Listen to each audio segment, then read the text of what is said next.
Junior Coalition. Thank you for attending our 44th annual community program in honor of the life and work of Dr. King. Just to let you know, we have never canceled. We've been here in snowstorms. We were virtual during COVID, and we will keep coming back every year.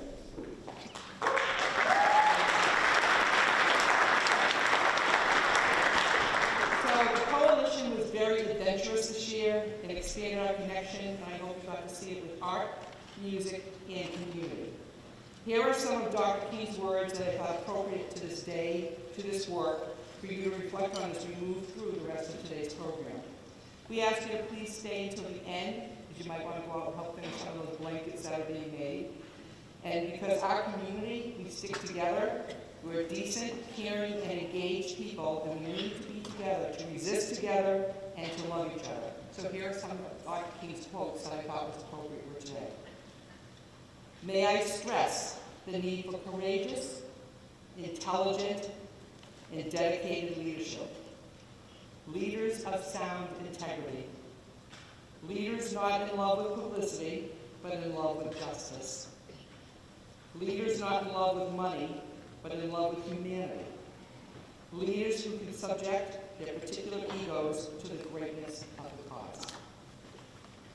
Another quote that I think is appropriate is, the silence of good people is more dangerous than the brutality of the bad people. This last quote comes back through the Vietnam era. I think is incredibly applicable to today. History will have to record that the greatest tragedy of this period of social transition was not the strident clamor of the bad people, but the appalling silence of the good people. Injustice anywhere is a threat to justice everywhere. We are caught in an inescapable network of mutuality, tied in a single garment of destiny. Whatever affects one directly affects all indirectly. He who passively accepts evil is as much involved in it as he who helps to perpetrate it. He who accepts evil without protesting against it is really cooperating with it. May we all go forward after today with Dr. King's words in mind, and show up, stand up, and speak up when we see and hear deeds and words of injustice, hate, disrespect, and just plain out lies. Thank you very much. With that, it's my pleasure to introduce Manchester Mayor Jay Way, who's here to welcome us to the Queen City. Thank you.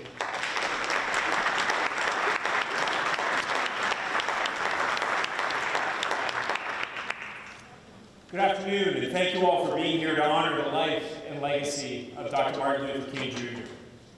Dr. King dedicated his life to justice, equality, compassion, and service. These values continue to challenge and guide us as individuals, as leaders, and as a community. For 44 years, the Martin Luther King Jr. Coalition has carried that legacy forward here in the city of Manchester. Their leadership and commitment have created a space each year for reflection, learning, and service, and for that, our city is deeply grateful. This annual gathering is a powerful reminder of what's possible when we all come together with a purpose.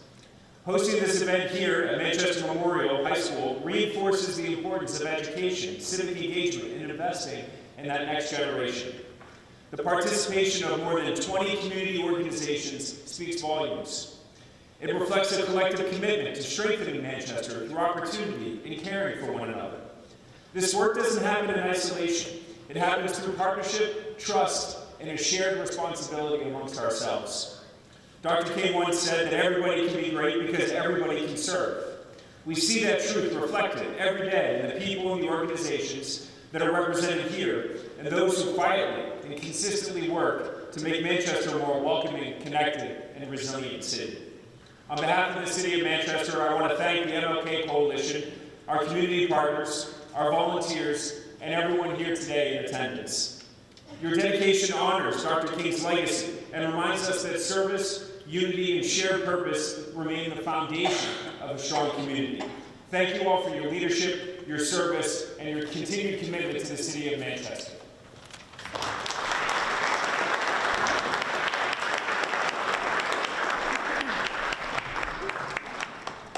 Hello and good afternoon, everyone. My name is Grace Kadeke. I am your MC for today, and I am very happy and proud to walk you through and work you through this program. And next up, we have an invocation from Reverend Heidi Karatiki of New Hampshire Outright.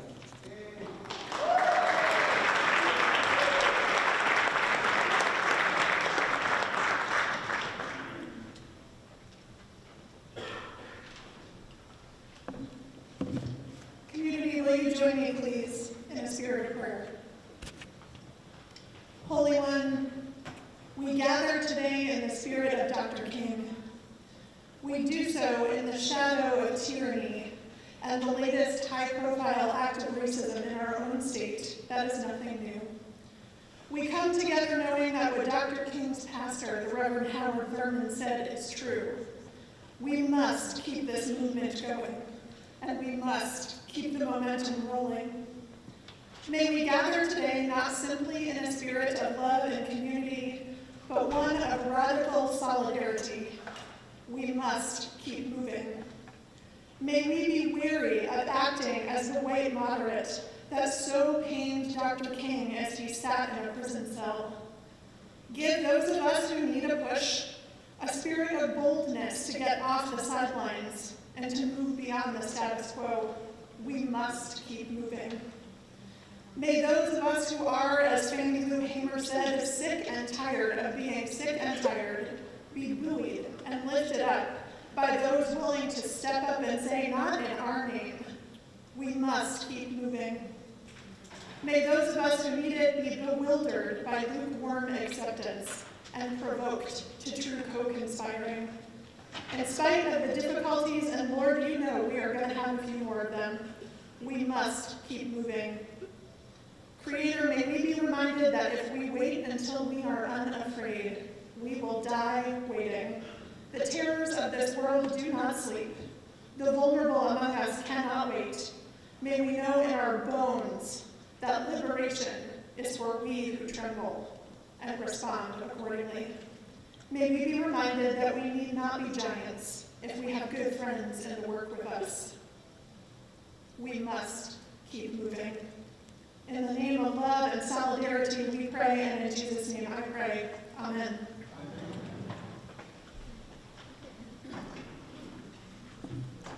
Next up, we have David Holt from Welcoming New Hampshire to walk us through our land acknowledgement.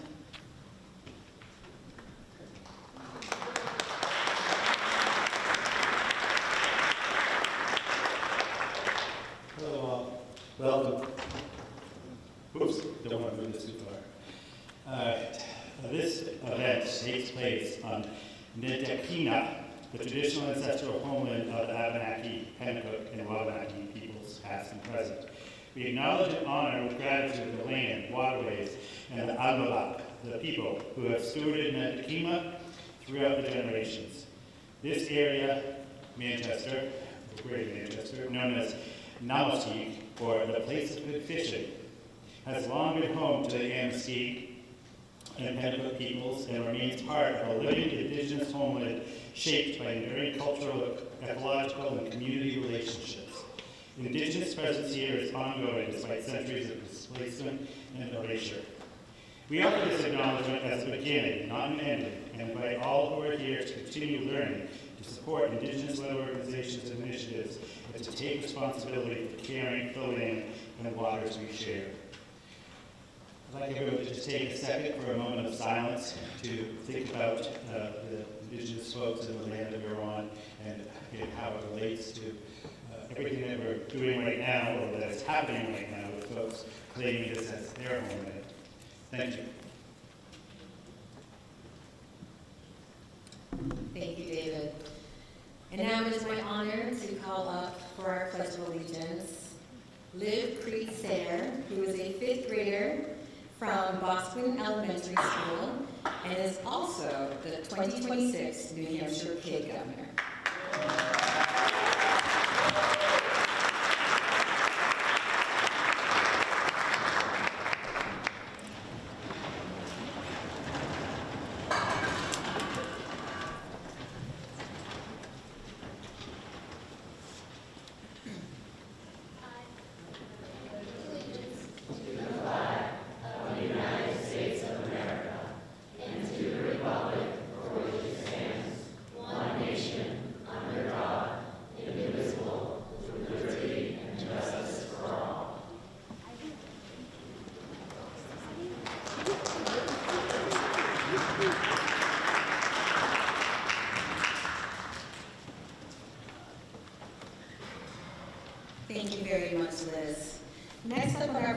wanted to do something a little bit special, a little bit different.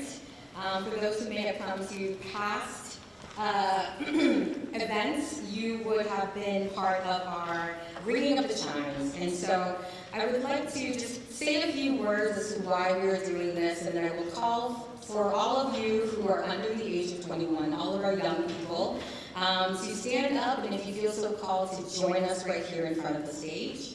So throughout I Have a Dream, Dr. King uses the imagery of hills and mountains to invoke the future of the civil rights movement, but even more so, the future of the beloved community. Just as climbing a mountain requires enduring pain and difficulty in order to reach a glorious summit, Dr. King knew that civil rights activists would face tremendous obstacles, including physical beatings, insults, and even incarceration, and sometimes death. All of this on their way to achieving both their goals of freedom, of justice, and even more importantly, equality for all. But Dr. King's imagery of mountains both acknowledges this difficulty and emphasizes that the end result will be worthwhile. After all, his language surrounding mountains is overwhelmingly positive. He calls them mighty, prodigious, and often referring to them in another context to majestic heights. Dr. King uses his mountain imagery towards the ends of the speech, the I Have a Dream speech, while invoking the patriotic hymn, America, my country, 'tis of thee. The song includes the line, from every mountainside, let freedom ring. And Dr. King calls for all Americans to be able to sing those words wholeheartedly, knowing that freedom is a reality for everyone, or at least it should be. In driving home this message, Dr. King specifically invokes different American terrains across our vast and beautiful land, saying to let freedom ring from the prodigious hilltops of New Hampshire, to the heightening Alleghenies of Pennsylvania, to the snow-capped Rockies, and even to every hill and molehill of Mississippi. And so for those of us in this audience today who are 21 years old and under, or 21 years young and under, please feel free to come and join us down here at the stage with Maxine, or to raise up and stand in your seats so that we may ring these bells together. Please come join me for the chimes.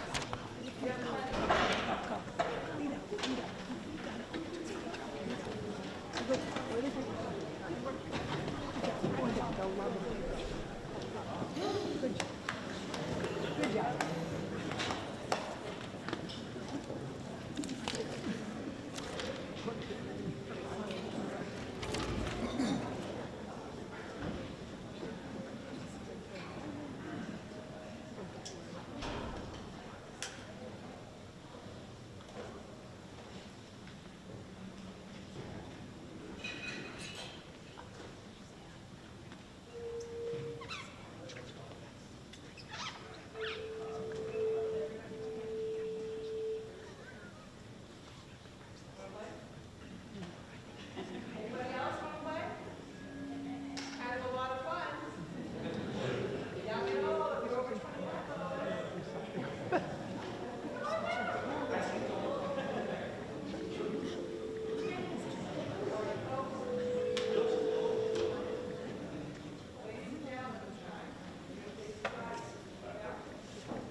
So many thanks to all of you who are willing to ring the bells, as well as to hold the spirit, the words of Dr. King as we reflect on what he so bravely worked towards, what he died for, and what so many of us have taken the mantle up to do, which is to create the beloved community where all of us, regardless of age, creed, race, ethnicity, orientation, places of origin, can all come together, because we know truly it is each of us, all of us together, that ensures that we are not only building the future beloved community, but that we are living and embodying it today in the present moment.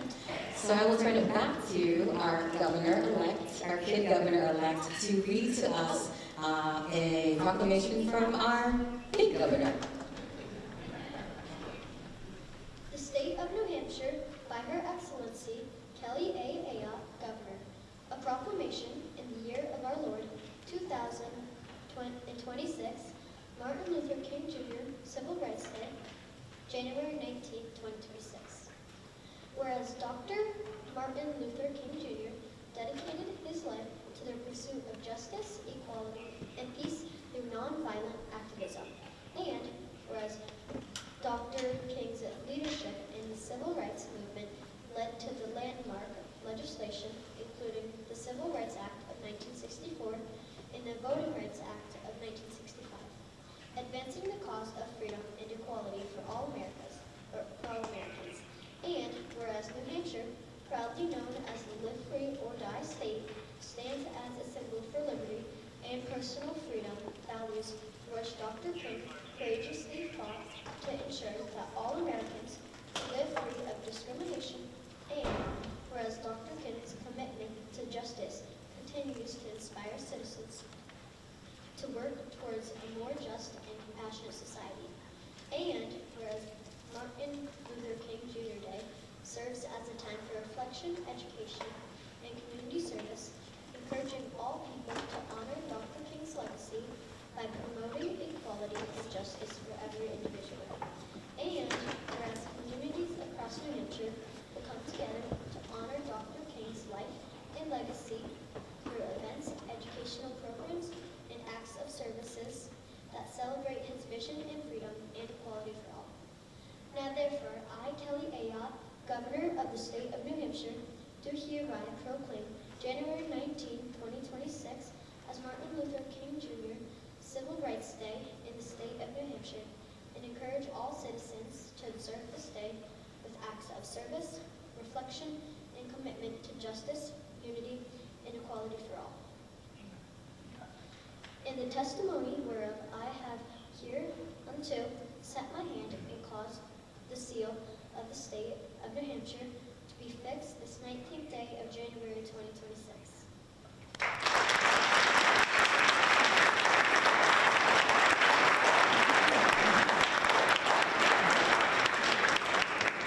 Many thank yous to our young governor-elect, and many thanks to all of you for coming out here today to spend what is technically a holiday, but for many of us, we know it is a reminder to serve not only those that we love, but our larger community.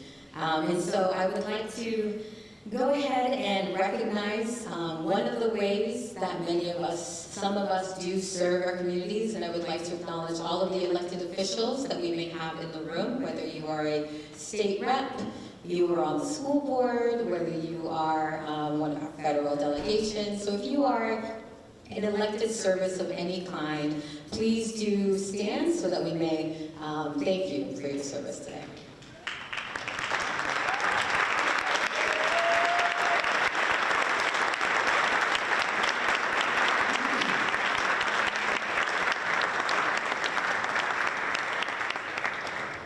So I think for many of you who were here also were able to see that we also did something different today, which was to combine and to collaborate with BAPOC for a day of service where we made hygiene kits and care packages for our community members who will need them. And so for all of you who took the time today to put together some of those care packages, please stand so we may acknowledge you as well.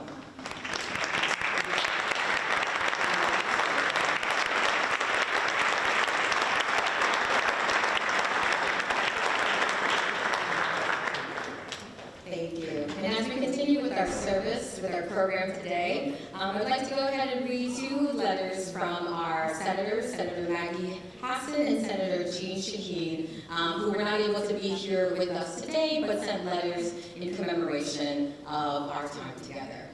So, from Senator Maggie Hassan, dear friends, I apologize that I cannot be with you today, but I join you in honoring the legacy of Dr. Martin Luther King and recommitting ourselves to the ideals that he courageously fought for. Each year, we honor the life and work of Dr. King, and we dedicate ourselves to ensuring that our democracy's promises belongs to all Americans, regardless of their race or background. Through his leadership, Dr. King helped others to understand the importance of civil rights and its fundamental role in our democracy. His work sought to uphold the founding principles of the Declaration of Independence, that all are created equal, and in so doing, help our nation better live up to our highest ideals. Today and every day, we must reflect on Dr. King's bravery, exemplified in his efforts to make America more free and equal, and to recommit ourselves to that same mission, as the mission of building a more perfect union is never truly finished. Many congratulations to Melanie Levesque for receiving the MLK Junior Award.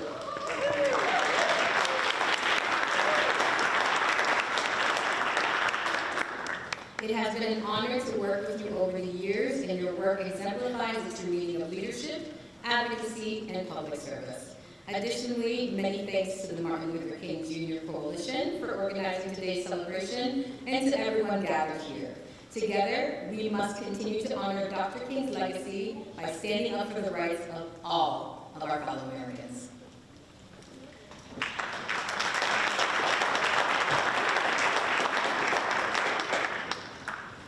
Dear friends, I am with you all in spirit at the 44th Annual MLK Jr. Community Celebration. This event is a wonderful opportunity to reflect on our journey toward the promised land and consider the challenges ahead in achieving Dr. King's version of justice, equality, and opportunity everywhere and for all. Thank you to the MLK Junior Coalition for organizing today's meaningful tribute and for your year-round focus on the event's theme, uplifting resistance through the community. More than 60 years ago, Dr. King stood on the steps of the Lincoln Memorial and said, "Let freedom ring from the prodigious hilltops of New Hampshire."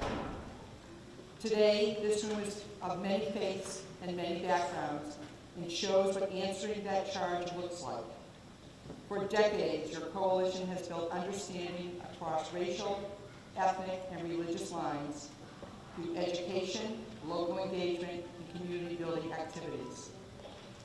All of you, and especially the recipient of this year's MLK Junior Award, Melanie Levesque, have kept Dr. King's legacy alive, active, and grounded. This progress should be celebrated, but it also compels us to be clear-eyed about what we are as a nation right now. We face challenges as a country, yet the writings, the teachings, and the example of Dr. King show us we can overcome them by staying engaged, standing with marginalized people, and spreading awareness when hard-won civil rights protections come under pressure. When confronted with the choice between community and chaos, we must always choose community.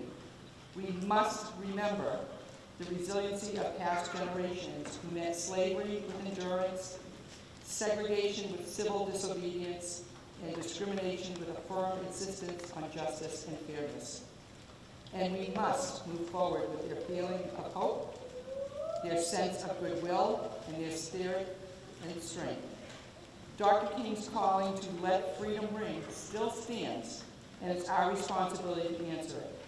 I wish you all the best as you continue efforts in Manchester and beyond to uplift your communities and change hearts and minds for the better. Sincerely, Jean Shaheen, U.S. Senator.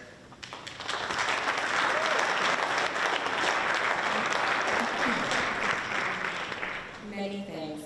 So now we go into the first of a few musical selections for our program. So I'd like to call to the stage Mr. James McKinn to lead us in the Negro National Anthem, Lift Every Voice and Sing. And just for everyone, a reminder that the song lyrics are in your program. If you haven't been able to grab a program, please be sure to grab the QR code, which is on the tables outside. There are a few, I believe, still out on the welcome table. And there are a few actually here if you don't have one. Olivia has a couple, so please just raise your hand and we'll be sure to grab you one. And of course, please feel free to share with your neighbor.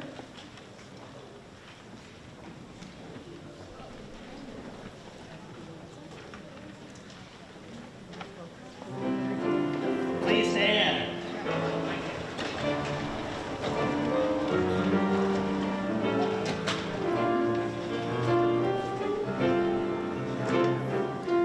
Sway if you want. Lift every voice out.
so beautiful. So we finally reached the point of our program. We are very, very excited about this. So I would like to call up my colleague, my brother, my friend, and the 2022 MLK Junior Award recipient, Sebastian Fuentes.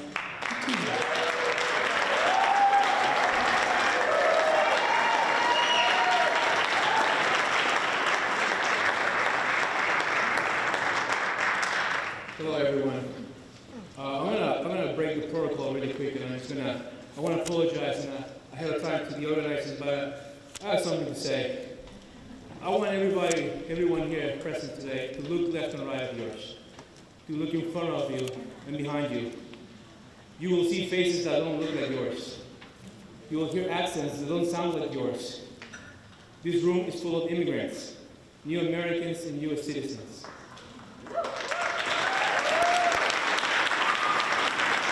And right now, we're desperately seeking for solidarity. Dr. King wasn't happy with those in power, and the white moderate decided silence while evil was all around us.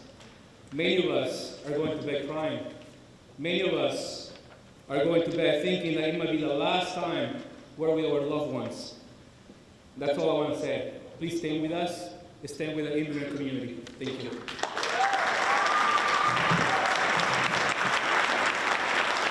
And now, I'm so proud to present the Vanessa Washington Johnson Blooming Award to an amazing individual and friend. Vanessa Washington Johnson believed that leadership meant showing up, especially when it was hard. She understood that education, opportunity, and dignity were built through policy choices, persistence, and care for young people and families. The same spirit is alive today in Representative Alice Wade, and in the work she does every single day in Concord and all over New Hampshire. Alice shows up when it matters the most, inside committee rooms, during long hearings, and in moments when standing up for fairness comes with real political cost. She's working there to make New Hampshire safer no matter what, and more honest about who belongs here. As the state legislator with the highest number of followers in New Hampshire in social media, Alice uses those channels to inform, educate, and challenge the narrative that young people are sitting on the sidelines. As a young legislator, she does this knowing she will be scrutinized more closely, questioned more harshly, and challenged simply for existing. And nevertheless, she persists. That kind of courage echoes Dr. Martin Luther King Jr., who faced opposition not because he lacked vision, but because he dared to turn moral truth into public action. Like Vanessa and Dr. King, Alice understands that policy is personal and that leadership is measured by who you protect when no one is watching. For her courage, her persistence, and her work in Concord and all over New Hampshire, on behalf of our communities, I'm so proud to present the Vanessa Washington Johnson Blooming Award to a friend, Representative Alice Wade.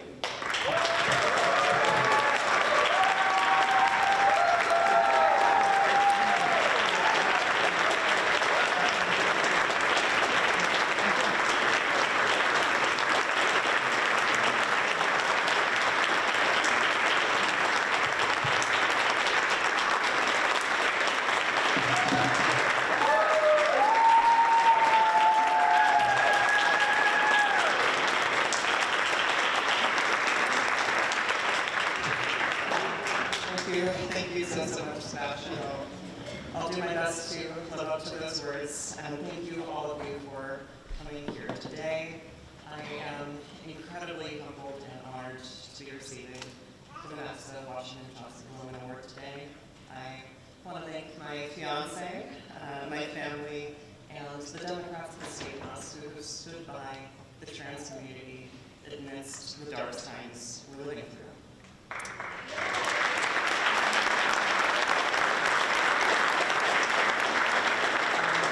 I especially want to thank Representatives James Rosner of Concord, Alessandra Murray of Manchester, And our newest transgender representative, Billy Butler of Somersworth.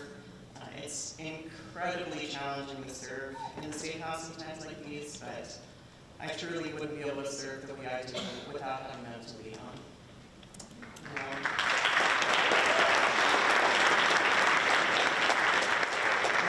Many times this year I've been faced with a blank document trying to figure out how to put the times we're living in into words. Trying to figure out how to respond to laws that are explicitly dehumanizing. Laws that call the gender-affirming care that saved my life at 17 years old, child abuse and mutilation. I've tried to reckon with the number of grieving parents that I have met, and the number of names that are read out on Transgender Day of Remembrance each year. How can I find the words to respond to the 33rd person being killed by ICE or who died in their custody last year? It weighs on me constantly. Whenever I go to the State House, whenever I'm at work, and whenever I go to bed at night, it's inescapable. But I am able to get back up because I know I am not alone in this fight.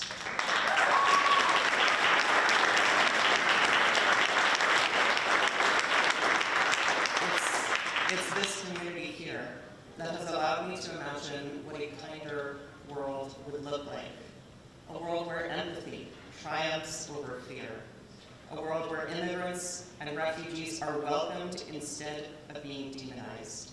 And I see the people working tirelessly every day to make that world a reality. People like my good friends Grace Ndeke, Maggie Fagarty, Sebastian Fuentes, Wendy Thomas, Louise Pearson Spencer, and so many more.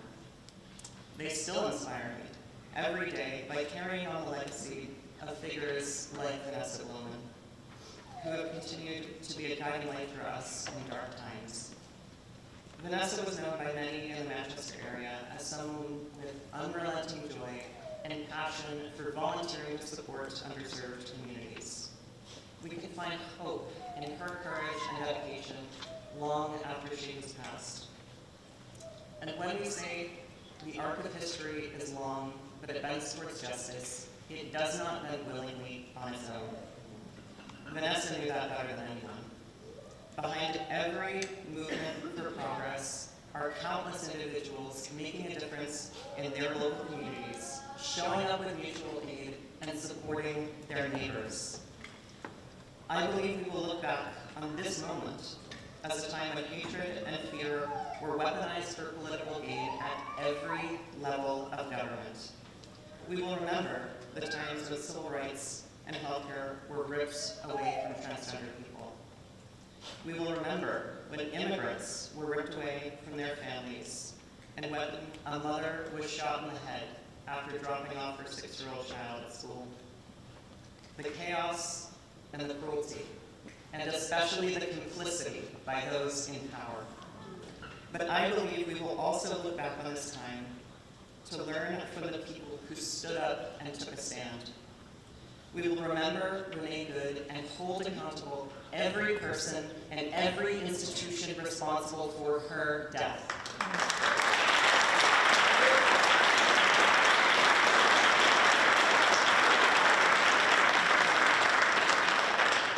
People are fed up. The tides are turning, and it's on all of us to stand up for what's right in this moment. I promise to continue working to bend the arc of history alongside all of you this year and however long it takes. Thank you guys so much.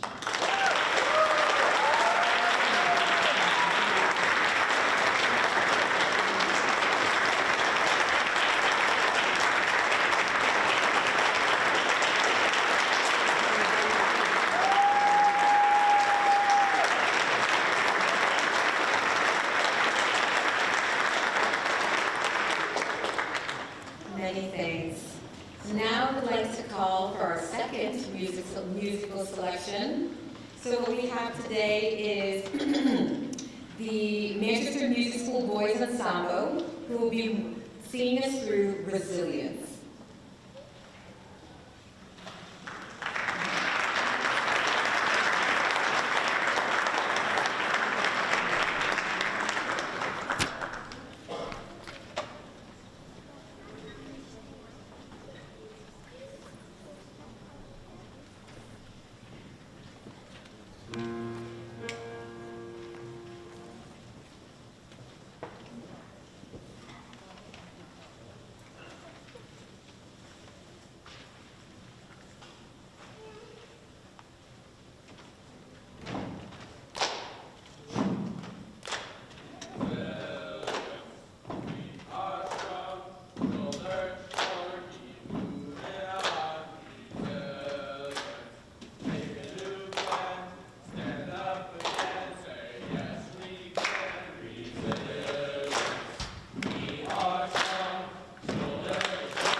Thank you very, very much.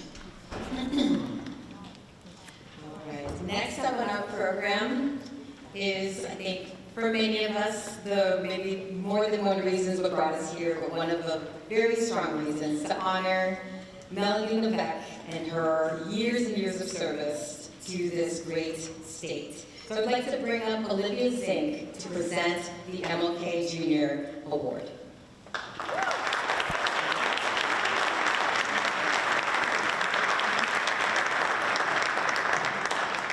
Good afternoon. My name is Olivia Zink, Executive Director of Open Democracy. We're a nonpartisan nonprofit working here in the state for free and fair elections.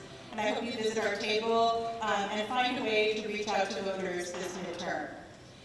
For over 44 years, the Coalition has presented the Martin Luther King Jr. Award to a New Hampshire resident who carries the work of social justice in the spirit of Reverend Dr. King Jr. This year's winner is a tireless advocate for New Hampshire who has championed the essential causes, including voting rights, the availability of public education for every child, affordability and access to health care, environmental sustainability, with the emphasis on renewable energy, public safety, and retirement security.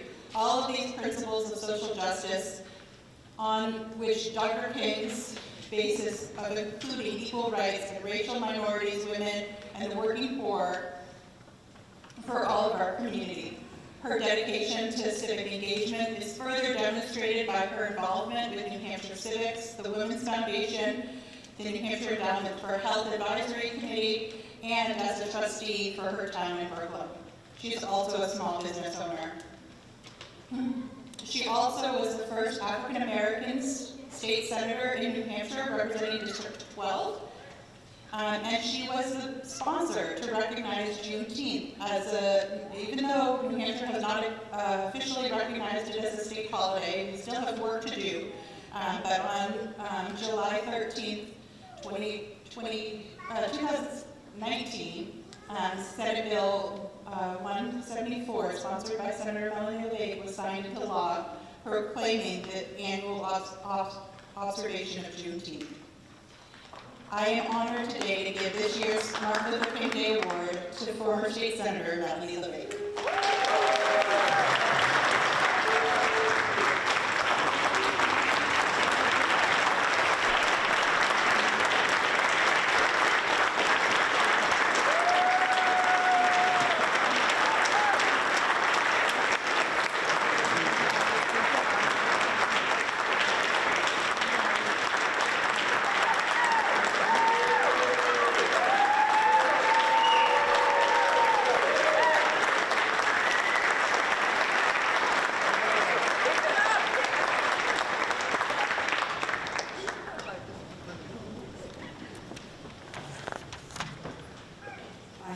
I love this award.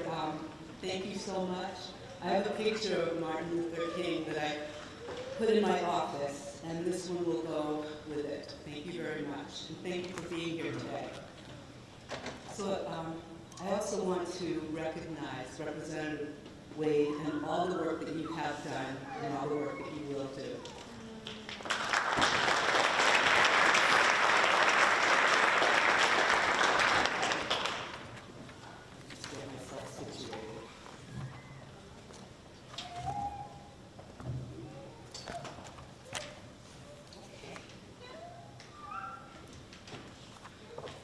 I am accepting this award on behalf of my father, Rupert Perkins, my mother, Betty Perkins, and my dear friend, Harvey Key.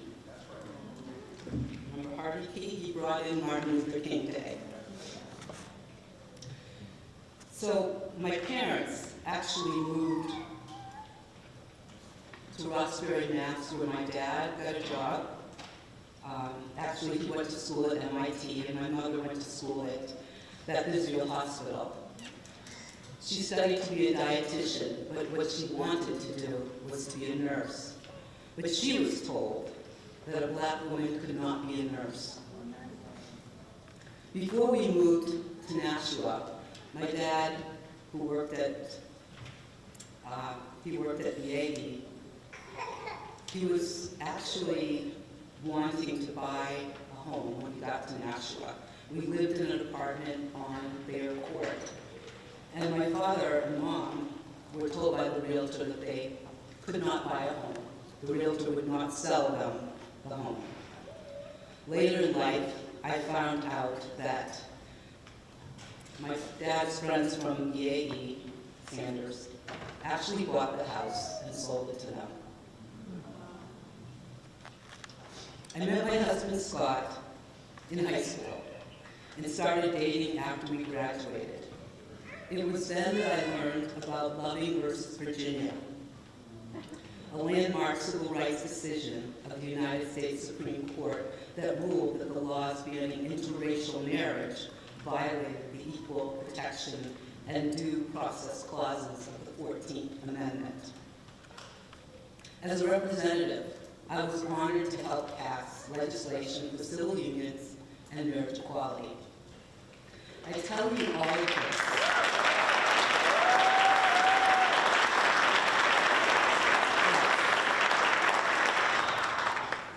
I tell you all of this because we have made significant progress as a state and as a nation, and largely because of those who came before us and had the courage, conviction, and commitment to stand up and peacefully fight for our civil rights. People like Martin Luther King, like John Lewis, like Rosa Parks, and Jonathan Daniels, and countless others who fought and died for our freedom. Dr. King said, "The ultimate measure of a man is not where he stands in moments of comfort and convenience, but where he stands in times of challenge and controversy." My friends, we are indeed in times of controversy and challenge. Despite all that we have overcome, we are at risk of losing precious ground. The intentional removal of diversity, equity, and inclusion in our schools, workplaces, and government contracting. They are deliberate attempts to write many of my fellow Americans out of our history, out of our shared history and our shared future. Elected reps are actually calling to bring back the death penalty. They are calling for the segregation of our public schools, allegedly not by race, but by political allegiance. And the murder of Renee Good in the streets of Minnesota underscores the need for all Americans to do the hard work that is required to provide us with a more perfect union. But we are not powerless, yet approximately 90 million people did not vote in the last election. That is power that we gave up. My friend Harvey Key proudly served in the Korean War, yet he came home to vote, and he was asked to guess how many jelly beans were in a jar before he could even cast a ballot. He, like so many other people of color, left without even being allowed to vote. My friends, our sacred American right to vote is under attack, but we shall not be moved. Voting, that's right, we shall not be moved.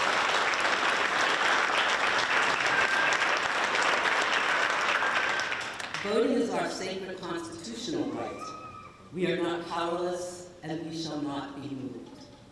We need to stand up for what we believe. We need to show up for every opportunity to vote. We need to speak up peacefully and peacefully protesting, holding signs, talking to your neighbors, contacting your elected representatives. The time is now. We shall not be moved. As Dr. King said, we are confronted with the fierce urgency of now in this unfolding conundrum of life and history. There is such a thing as being too late. We shall not be too late. We shall not be moved. Dr. King also said, we will remember not the words of our enemies, but the silence of our friends. And I will not be silent. We shall not be silent.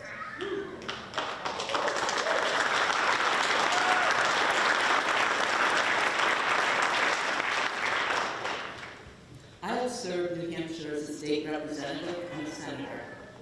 I care deeply about our freedom, about our Constitution, about our state and our country, and I cannot be silent.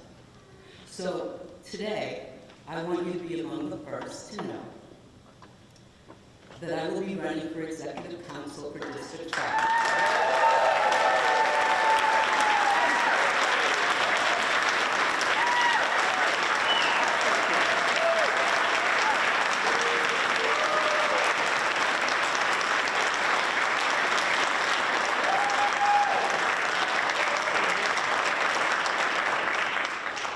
So together, and with your help, we shall not be silent, we shall not be moved, and we shall overcome. Thank you.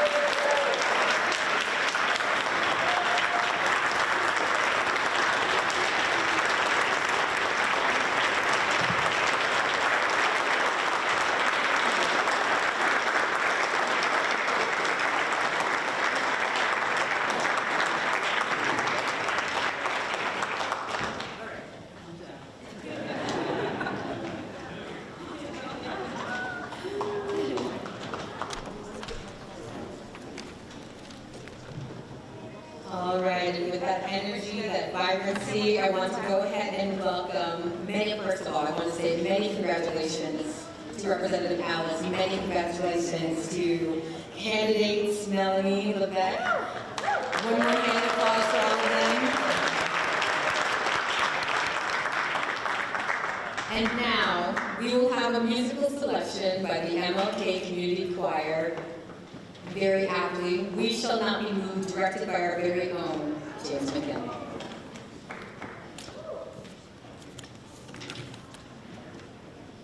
And as the choir takes its place, pay attention, because you're going to get to be part of this.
choir. And again, thank you all for being here with us today.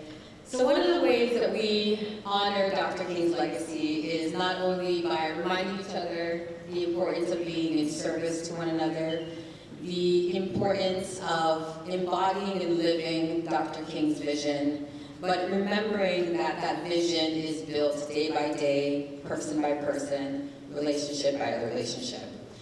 And oftentimes, the ways that we embody that beloved community is to be in conversation with one another.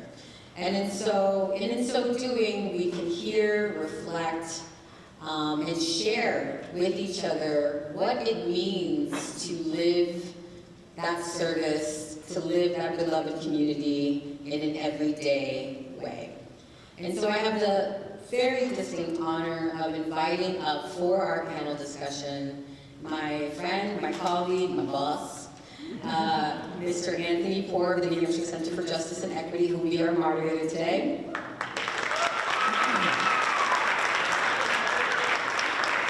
As well as newly elected Manchester Alderman Jason Bonita.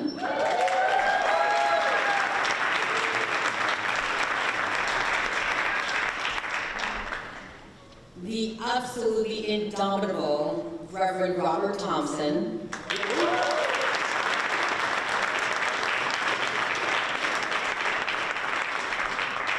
And of course, last but never least, the brilliant and talented Dr. Marie Ramos, who will be standing in for Dr. Dottie Morris today.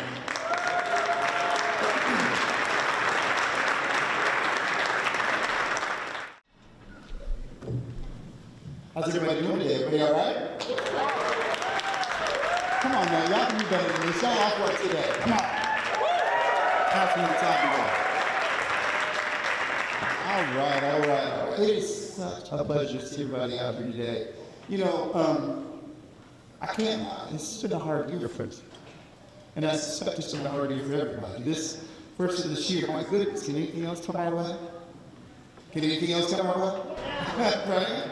And so I'm just so honored to spend time to be in community with you all. You know, I was thinking about Dr. King. We oftentimes think about I Have a Dream, but for me, I think about Poor People's Campaign. What you think? Right? The Poor People's Campaign, for those who want to know, it was launched in 1967. I was born in 1970. It's like 3 years prior to my birth. And as I think about what we're here today, frankly, I think about this a lot. Robert Thompson. I was born in 1970, Civil Rights Act of 64, Voting Rights Act of 65.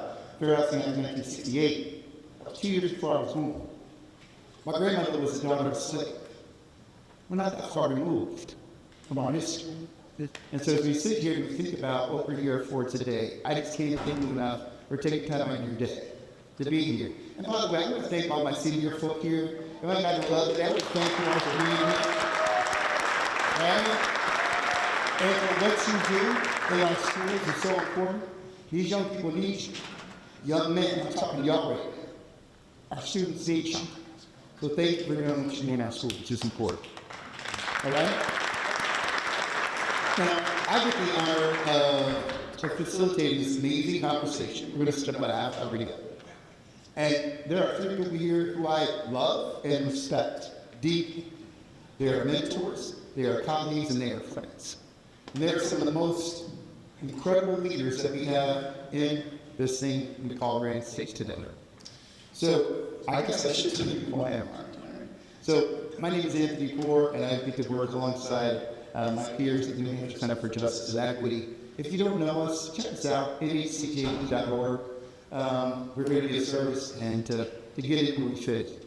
That being said, what I'd like to do is, again, as our panelists we have here, we have Dr. Marie Ramos. By the way, he's a graduate of Manchester West High School. Whoop, whoop. And that's right. Come on now. Come on. We got Jason Bonilla, one of y'all down there with the red jackets on, all right?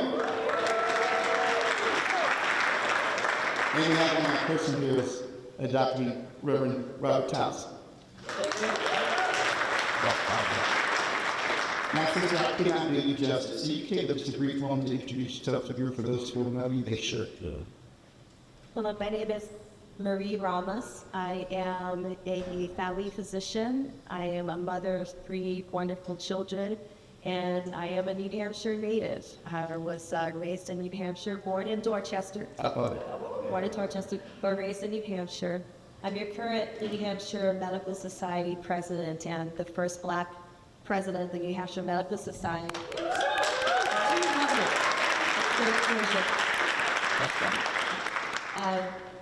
All of these people on the stage have ushered me and have mentored me, have been wings beneath my wings as I have grown into who I am as a leader, as a public policy and health policy expert, and as a good trouble instigator.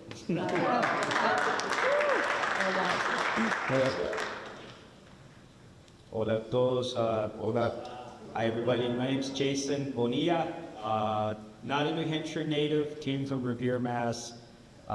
Came in 2017 while Broad was here. That was for getting my rooms. So a proud city here, AmeriCorps. The challenge of city here, folks, for real. Like that's how I got my whole life. Got my life together. Overall, though, service is very important to myself and my wife. Also, I'm so proud of my other after getting her master's in social work. Proud parent of a dog. Her dog, his name's Puppy Jojo. So we don't have kids, but overall, I'm really excited to be here. I love service, right? So I've been was on the board of the school committee for 4 years in Manchester. Which ward, sir? Which ward? Ward 5, shout out to Ward 5, so Severson, you saw those Beach Street area, that's the area I represent. And then now recently got elected as the alderman of Ward 5. Shout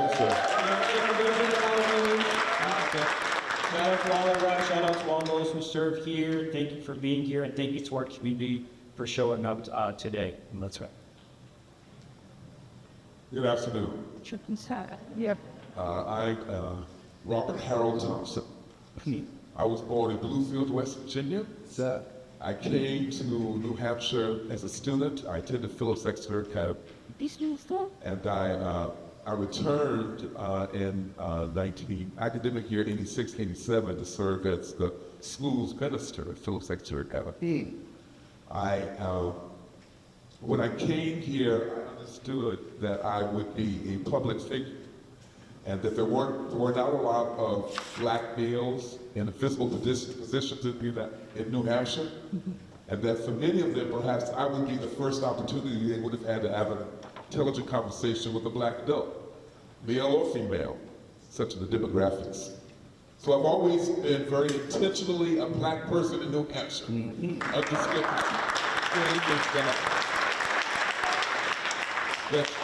Even as burdensome and as uncomfortable as that is at times, I'm not only a representative, but I'm also an educator about things having to do with race.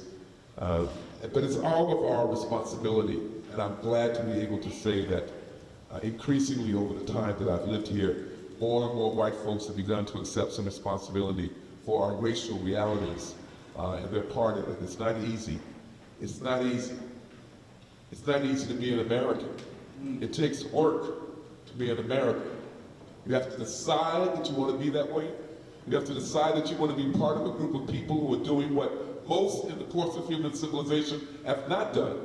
Usually people who are different fight each other. But in America we were so bold as to say, we can have a new nation. We can compose a nation of people who used to fight each other. We can do that. That's our bold claim. It ain't easy, is it?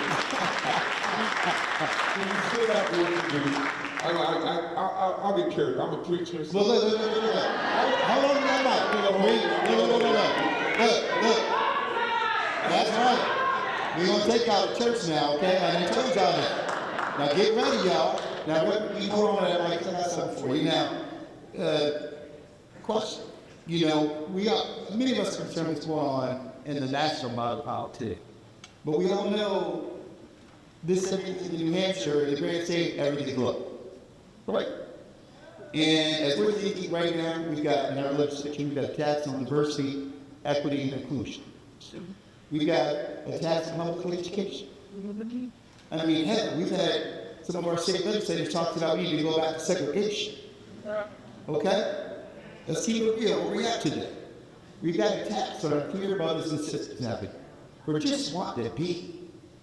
And if y'all don't know, if you look at Senate Bill 464, they're trying to diminish or dilute our state civil rights law right now as we speak.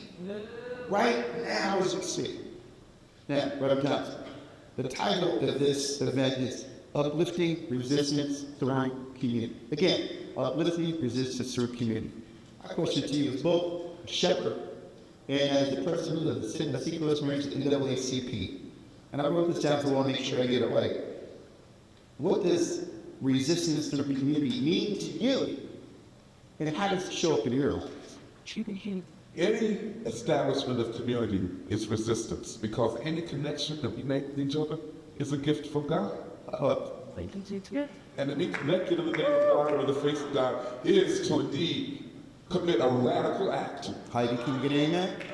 We are able to look at each other and claim what we have in common as opposed to accepting what is easy, that we are separate, that we have reason to fight each other. Whenever we claim something to the contrary, we're doing God's work. Whenever we claim something to the contrary, we're building community. It takes bold decision, it takes bold actions, and it takes commitment. Commitment in organizations that serve justice, like the NAACP. We're not the only one. There are other organizations that you might be involved in. Committed by doing work in the community like City Year. We already see the benefits of City Year's activities. These are the ways that we commit acts of resistance. What City Year says is that you person who I did not know, whose town I'm not from, you are not alone. You matter to me, just like I matter to someone over there. When you say to someone else you matter, that is an act of resistance. Come on. Thank you. All right. Now, Jason, I'm going to you, man, because you heard something that said that. He said, part of how it shows up in his life, resistance through community, to commit. What about you? How does it show up every day in your life? Resistance through community.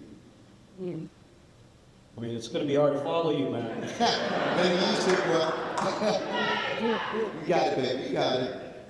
Look, the way I show up every day is, you know, there's a lot of attacks on all of our identities, especially a lot of our communities with marginalized backgrounds. But for me, it's pulling up every day, getting up and showing up for our communities in Manchester. Speaking about Manchester in general, doing my job as a individual in office, right? So when I was on the school board, I never forgot what I learned in my years of service. And I keep going back to City Year because, again, right, it gave me a pathway to realize that I had power. That I could take my experiences, my lived experiences, and do something about it. So what I did was I helped students who struggle just like me, right? I never forgot where I came from. I come from families who crossed by foot into this country, right? Talking about something, by the way. I show up, I'm advocating and using, realizing my voice, and elevating those who may not have that platform. It is my job, it's my duty to elevate the voices of my community. I know that my voice and like my commitment doesn't just go to Manchester, it goes far beyond to the state of New Hampshire. I love this city, I love this state. And you know, I want to just continue to show our young people that, you know, we can all make a difference together to activate, to elevate, so that we know that we're all not doing this alone. So the way I do it, I'm myself. For those who know me, I show up as myself at the chambers, I am me. And I will challenge the status quo on a consistent basis. So far,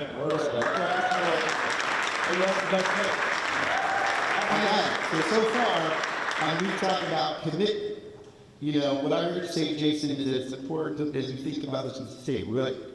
Right? And I say it really because I'm from Ohio, right? And if I don't know, 64% of the people that live, work, play in Hampshire are not born here, right? So if you were born here, it's okay.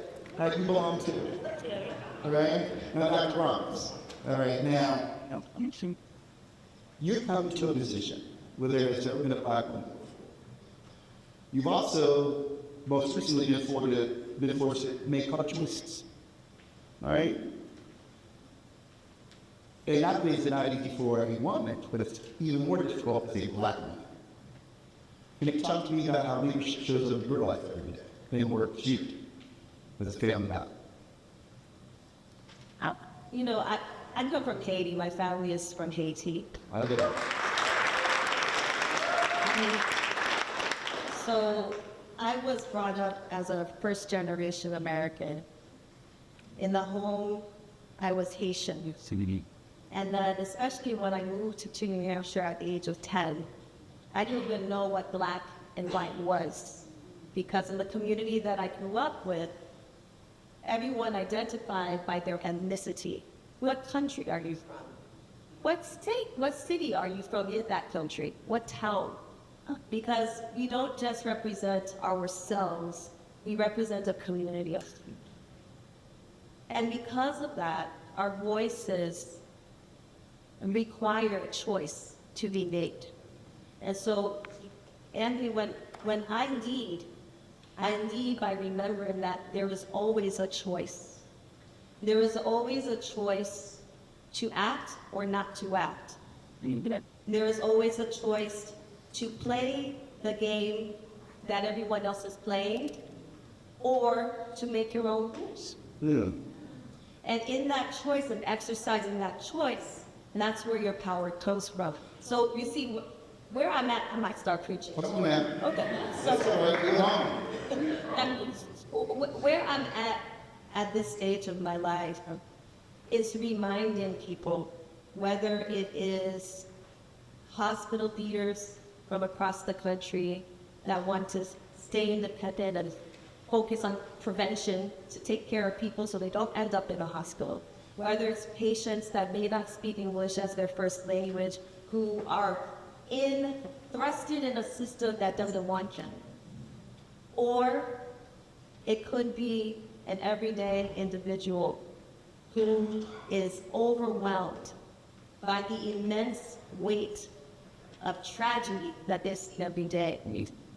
All of these things are mechanisms to try and censor our voice.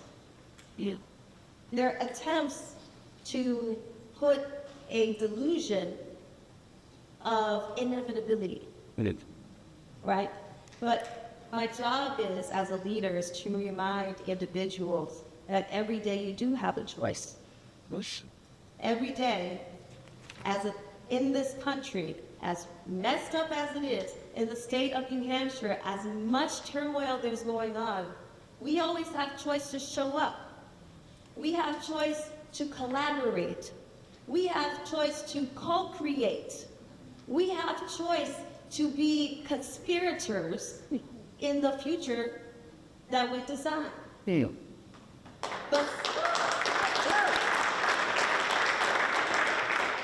so it just so happens, Anthony, that as the president of over 4,000 physicians in the state, physicians never used to be employed by big corporate systems. That's right. I didn't go into medicine to be a professional biller. I came into medicine to But physicians now are employed, and they're tired because we are altruistic, and all we want to do is help. But what happened is we started to be complacent and passive, and all of these other entities started telling us what to do. And now we find ourselves in a very difficult place. We find ourselves, Pastor, in a place where we can't do it all anymore. We're faced with our humanity. So much so that now we gotta make a choice for ourselves.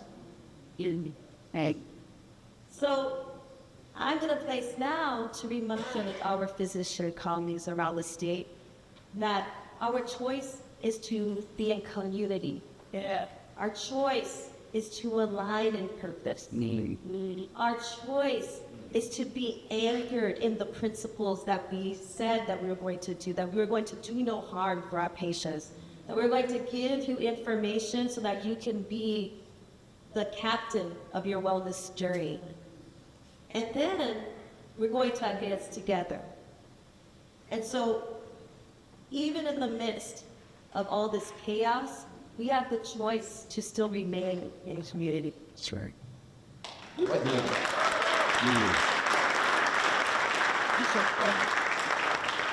And, you know, we also have a choice about where we spend our time and where we put our energy. Ready. And I think what I see you is, and I keep it like I already sit down, aligning your purpose. And I think what matters when thinking about the leadership journey. Now, Dr. Brown, you had a lot of young people in this room, a lot. And I was so happy to see that when you're, gathered today. You didn't start where you're at today. So how did you make the choice to step into this leadership role? And it's really as a young person, what puts you over the edge? What made you choose to say, I'm going to live like service, right, against the support of my community? And that's what I'm going to be able to resist the push factors or associates that may have gotten. Yeah, so when I came to New Hampshire, it was like 2% under, okay? So I remember the first day I was walking in the school, checking it out with my mother. And my mother... This is middle school, correct? Middle school, 5th grade, 10 years old. And you think I'm colorful. My mother was very Right. very, she entered a room, she took presents. And so we're walking in this space, and she's talking to the principal, we're standing outside the room, and a boy says, Mrs. Smith, look, it's a black girl. And I turned around and said, well, where? Mom, there's a black girl here, where? I didn't know I was black. But I say that though because one thing as Haitian, now, for those who don't know, I'm talking to the young people here, raise your hand and we will. Come on now, don't be shy. I want to be young. I want to be young. Yes. So, thank you both. So, Haiti, I need to explain this to you because I need you to understand where I'm from. Haiti is the first black independent country in the world's history. In 1804, slaves revolted against their colonizers, overtook the colonizers, and they created a nation of some of the most influential black Afro-Caribbeans in the world. So much so,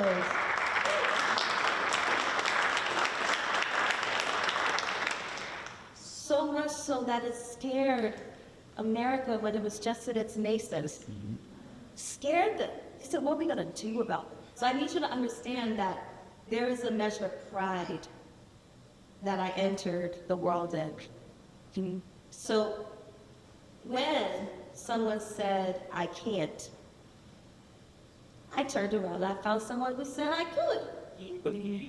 Because at the end of the day, not everyone is for you.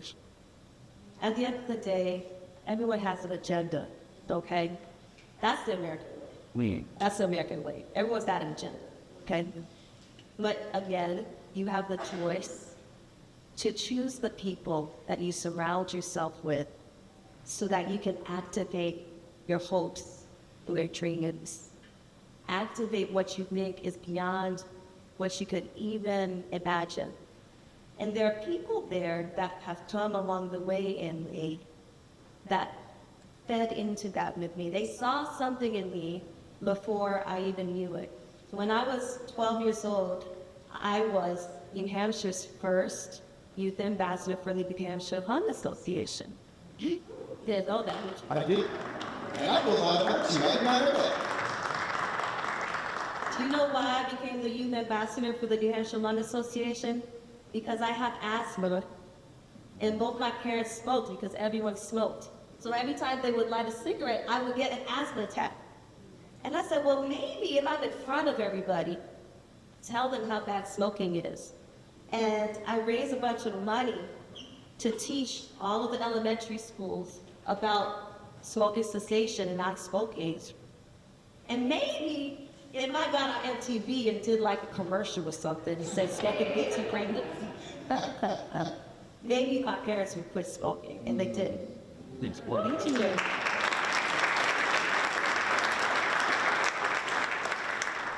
So it's a little bit of creativity, a little bit of audacity. I dare you to tell me I can't. That's audacity for the young people. And and then a little bit of persistence in showing up. Okay, got it. Then, you know, same thing goes, you know, I'm military, right? You just wake up one day and all of a sudden you're like, I'm going to meet all of it, right? I guarantee you, when you guys think about that first time you moved in Kansas.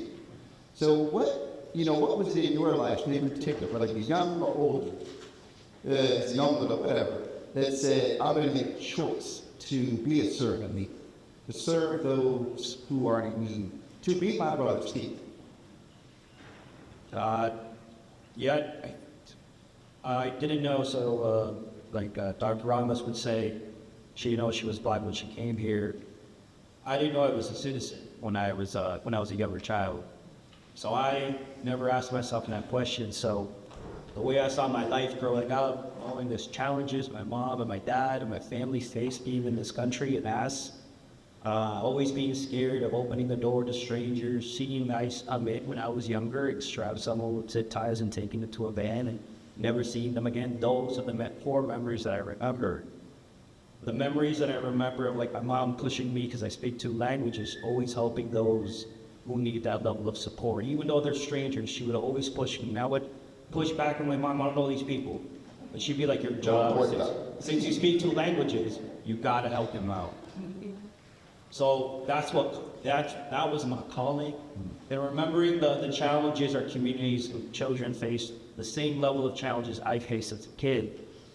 During my youth service in America, I was like, I need to do something. I need to do something different, because I was like, how is it that being a child now, being in like my late 20s, it's the same system. Could we? So I was like, what can I do? And then someone was like, you could, think of running for office. And I think I remember some community leaders were tossing up a name. There was a vacancy in the Ward 5 seat for the school board, and they were like, Jason, do it. And ever since then, I did it. I didn't know what I was getting myself into. Well, if you all, I think to anybody here, if we spend all of our time thinking of things we don't have, for example, me, I don't have the degree. I may not be as eloquent as other speakers, but like we all speak powerfully in our own ways, right? If we compare ourselves, right? Yeah. So I was like, I can do this. I did City Year, I did AmeriCorps, I'm committed. I remember where I never forgot my humble beginnings, so let me do it. And then 4 years down the road, I was like, what's the next thing I can do? Because I was tired of members in office who held so much power and influence, use it against defunding public education, utilizing it to use their platforms to create further separation amongst our marginalized community members. I was like, what more can I do? But it took a lot of work, y'all. It was very scary, but I've never knocked, I knocked basically 1,000 doors or so on my own. That's what it takes. It takes confirmation. It takes talking to people, being honest and like honestly real. Real with folks about why you're committed to serving. In my ward, I represent the heart of the city of Manchester. I represent the community with the most immigrants in the city of Manchester. The community that has the most undocumented community members in the whole city. That is the ward I represent. There's time for us to have a voice that could elevate and support our communities, because they're all residents. They're all residents in it. So that's it. That's mine. You got it. Hey, I was going to say, Andrew, one of my personal heroes, he talks about knocking on doors and call that the dirty work. Right? That's the work we got to do to teach you how to talk. Right. Now, you talked about when you were recruited at Philadelphia Academy, you became a youth pastor. Right? Were you always going to be a shepherd of people? Is it early on? Or is it something that you realized you're not play? How did you get there? I was always told I was going to be a preacher. I never believed it. Was it the voice? I know. I was uncle used to call me bishop when I was that tall. I don't know. Yeah. So somebody saw something. It wasn't what I aspired to do. I was going to be a lawyer so I could help anyone. But in my senior year at college, I acknowledged God's call to me to be a minister. Right. The language might not be so familiar, but I was called to preach. That's what we said by tradition. I did not aspire to do this, no. I did, however, never feel that my life was going to be lived in my hometown. I always had my eyes outside. And I guess I was ambitious. And I loved learning. And I loved learning. I wanted to learn more. I loved reading. It was my thing. So I was, and I was big, so I played sports, but I wasn't sports. I wasn't an athlete. I was a student. I really wanted to learn. And by God's grace, I was able to go to a very, very good high school, and that began a whole career, a whole direction. Yeah. Thank you. I appreciate that. But I just wanted to say two things, and that was that one of the things, what I heard from both of you was that someone saw something in you and encouraged you. And I thought that was just so instructive and encouraging for us to look around and see who we see.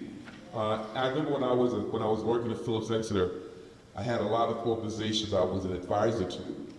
And I would always encourage those students when they were seniors and they were president and vice president and secretary. I said, right now, start mentoring someone younger than you. Look behind you. Find someone to bring along with you. And in that way, this is the way of doing leadership development and helping them to always, not only were they looking for someone like them, they were also sharing their knowledge and bringing them forward. So I want to encourage everyone to look behind you, see who might be encouraged and brought along, see what can happen when you tell someone, when you pull a young person's coat and tell them that's something you could do, you have potential. That's another gift from God when you do that. So that we can see.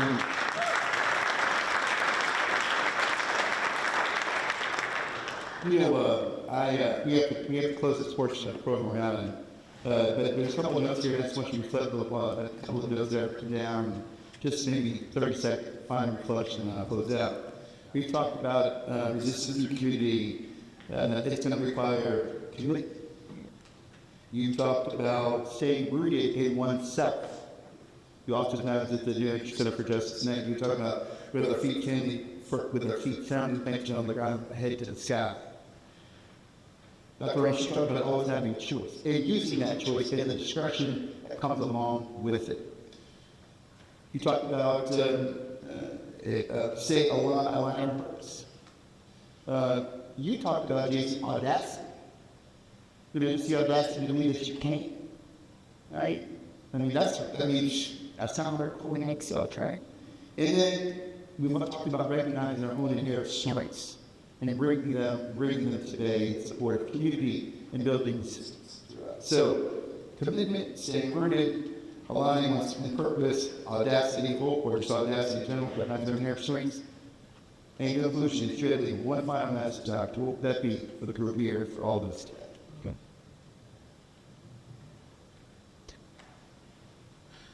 I would say that today we've heard just a handful of stories. So what are you going to do about it tomorrow? Good. I would say, yes, there's a lot going on in our world. Take it in, feel your feelings. But just remember that there is hope here. We're fighting all together. There's going to be new changes. Make sure that you're registered to vote. Make sure that we ensure that we're making the right choice for all of us in this room and share our values, because it's time to change the house. It's time to change the land. We need to together. We need to remember. That's it. Great house. Don't give up. That's what we want. I just want to thank you all for staying the afternoon for us.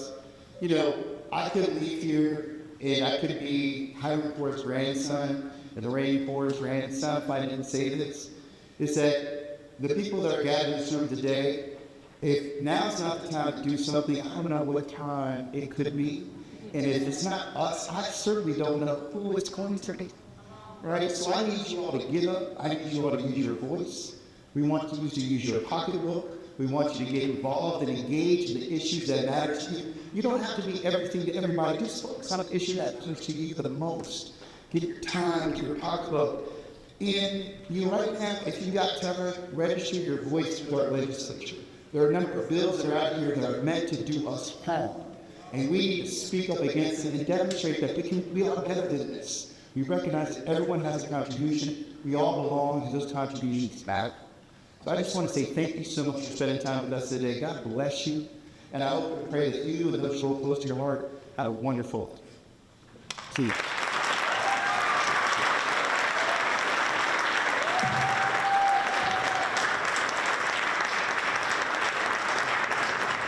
Thank you.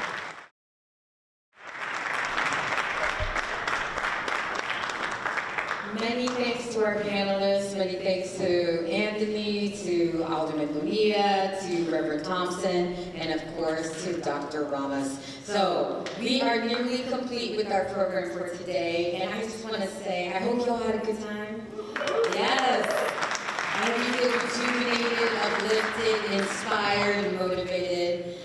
We all hope that you have found time to be inspired by what you've heard, that you've been able to make maybe a couple of new friends, strengthen some existing friendships, maybe even identify some people, some organizations that you would like to be involved with. So again, if you have the program, there is a list of all of our partner tables that have been here today with their contact information, their website. So if you would like to learn more, if you would like to be in touch, please use that as a resource for you. Please be reminded, of course, that yes, we are neck deep in the current state legislative season, and there are so many key bills that are going to impact many of our lives in different ways. I want to call attention to, I think they're already listed in the program, but specifically the State House Watch newsletter published by the American Friends Service Committee New Hampshire program. Yes, it's a fantastic resource. There's just a lot going on, and it's really hard to keep track, but we are very blessed, very lucky to have an organization that is doing that work to not only lead on tracking some key bills, but also on acting as a bridge to other organizations and partners who are tracking some pretty key and critical bills as well. I want to bring some particular attention to one bill. There are many, but one in particular, to protect marriage equality. There's so many attacks on our civil liberties that are happening right now, but in particular, CHCR 25. The public hearing is this coming Wednesday at 11:30 in Concord. More information can and will be found in the State House Watch newsletter. But if you are moved to testify, to register your opinion, please do, because your voice does matter. And of course, a reminder to us all, doesn't matter if you are a citizen of this country or not. When it comes to our state bills, every one of us who lives in this state, doesn't matter how old you are, doesn't matter your citizenship status, your voice matters, and you have every right to let your legislators know exactly what you think they should do.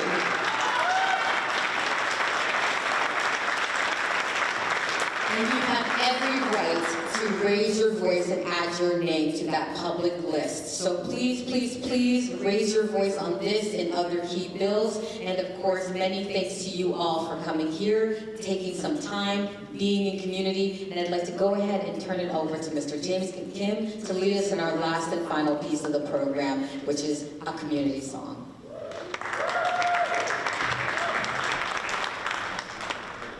Thank you, Grace, and I want, on behalf of the MLK Coalition, to thank you all for being here, and we need to give Grace a round of applause.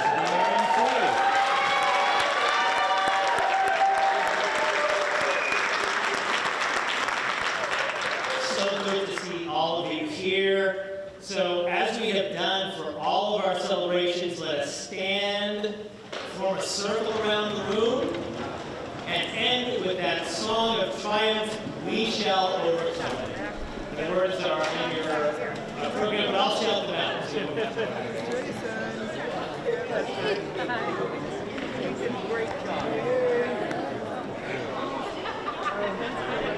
We're being cast through the puzzle here. Busy. You're busy.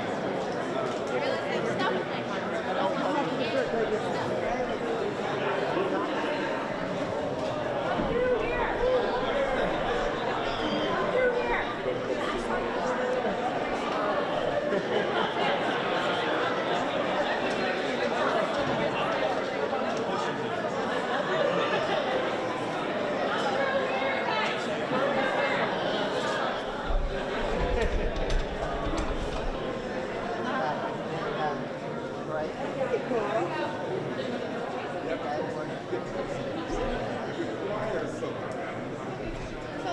right, we're just about ready with our circle back in the back there.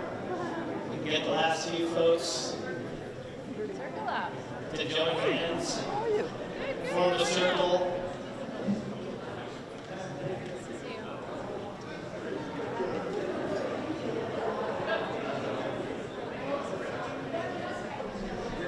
All right, here we go. We shall